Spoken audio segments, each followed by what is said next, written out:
What happened to the bully in your class? After years and years of being bullied in middle and high school by one particular guy, I took my dad's lawnmower in to get serviced, and look who we have here. Good old racist fuckboy Sean walks up to the counter covered in dirt and oil and sweat. He immediately knew who I was.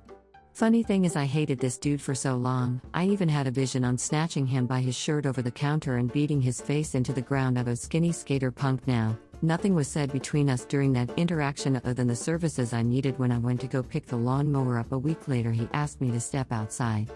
In my mind, I'm thinking, this is it, I'm going pummel this dude. He lit up a cigarette and for about 15 minutes, apologized for how he treated me in middle school and high school. He told me about how he was brought up and he's never been as tough as he came up. After high school, he went in the military and was forced to work with other races. He even explained that his hatred towards people that weren't white faded away BC of the Marines. He said he had been fucked over more by his own race than others, and started to think about his ideology. He is a humble guy now, with regret, but is man enough to admit his faults. We shook hands and even hugged.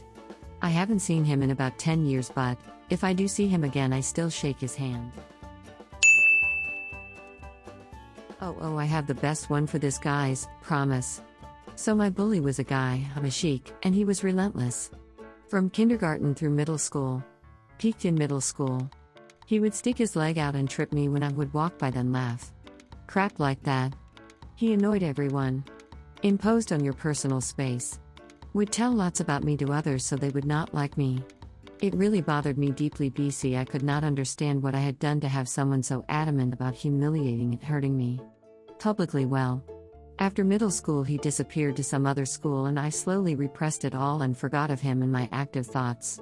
Then I get my first apartment with a friend and a real job and going to college. I'm sitting on my new couch in my new place watching To Catch a Predator. Like everyone did back then. Next up on To Catch a Predator, and I hear his name. I hear that jerk-off's name.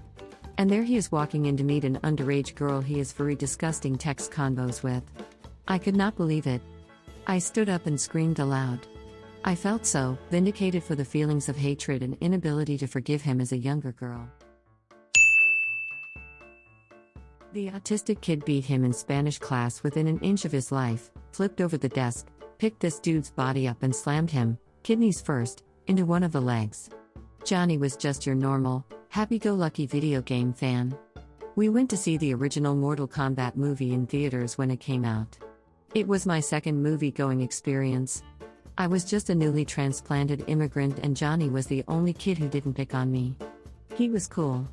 Johnny was heavy-set, with glasses. One was a gangbanger. Real cholo-looking dude. He and his friends were pretty terroristic.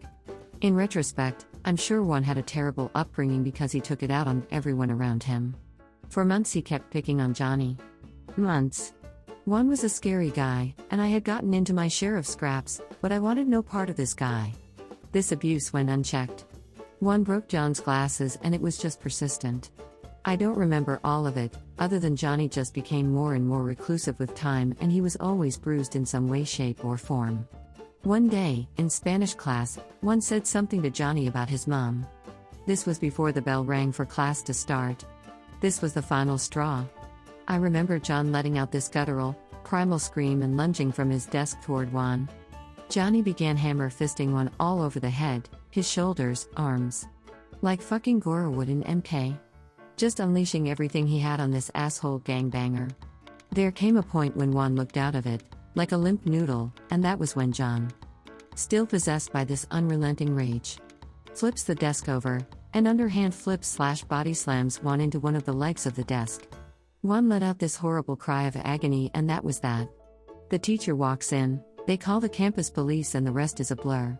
I don't remember what happened to John after this as I never saw him again, but I do remember hearing from an acquaintance back several years that Juan was in jail for aggravated robbery. Guess he didn't learn his lesson.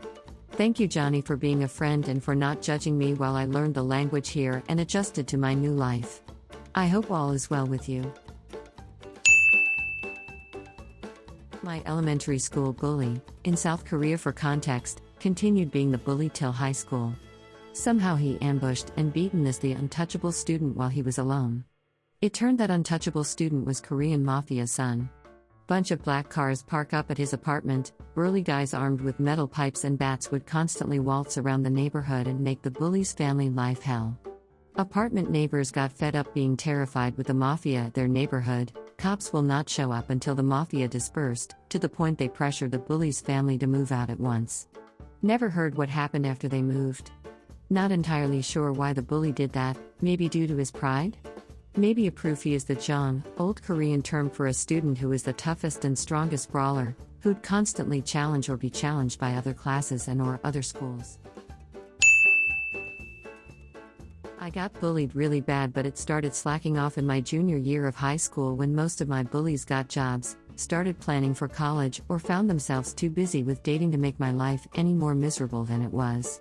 The exception was Greg, a smirking, insufferable prick who began targeting me in junior high school because I was poor, and then expanded into myriad other reasons, basically anything he could use an excuse to humiliate or terrorize me, along with a bunch of other kids. The last memory I have of the guy was him sitting with his buddies and making them all laugh by making fun of me in my Megadeth t-shirt. I was into heavy metal and D&D and horror movies, which earned quite a bit of misery from Greg and his buddies. Anyway, Greg hanged himself in his garage that year. The school allowed students to take off and go to his funeral, and I was one of a handful of folks who didn't. It's not that I was happy he killed himself. On the contrary, I thought it was an extraordinarily fucked up and terrible thing that happened. Greg made my life miserable, but I had so many people making me miserable then that I halfway believed I deserved it. He was just one violent snowflake in a blizzard of misery. What I really felt was that it would be extraordinarily hypocritical and disrespectful to show up at this guy's funeral when he hated me, and I considered him a tormentor in turn. It was crazy to me seeing guys who were regularly brutalized by Greg going to pay their respects. They were serious about it, too. This wasn't just a chance to take off from school. I caught hell from some of these people for not showing up. They just couldn't understand why I thought I shouldn't attend the funeral of a person who despised me. Decades have passed now, and I still feel I did the right thing by not going. Greg's suicide was a tragedy, and I feel deep sympathy for his parents and loved ones, even now. No matter what Greg did to me, there were people who loved him, and the kind of wound any death leaves, especially a suicide, never really heals. Mine always bullied everyone who wasn't a football player, jock, or cowboy. He honed in on me because I was a nerd and more feminine. Turns out he had major regrets about everything, and at his last class reunion, he was 2 years ahead of me. He tried apologizing to people, and a lot of people wouldn't forgive him for what he did. A lot of it was borderline charges should have been filed type stuff. He made a couple kids suicidal. Well, after a lot of people wouldn't take his apology, I guess he went into a major depression and ended up hanging himself, and left a letter stating that he hated who he was, and how he treated people and the pain he inflicted on everyone, and that he couldn't live with himself anymore.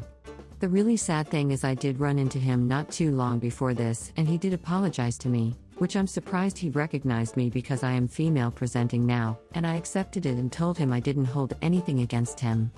He really seemed sincere in that he changed. But I understand how some couldn't forgive the trespasses he made upon them. Sad all the way around. This is why everyone just needs to be nice to everyone, even if you don't like them, like what they do, or whatever. These stories always end in unnecessary sadness or end of life.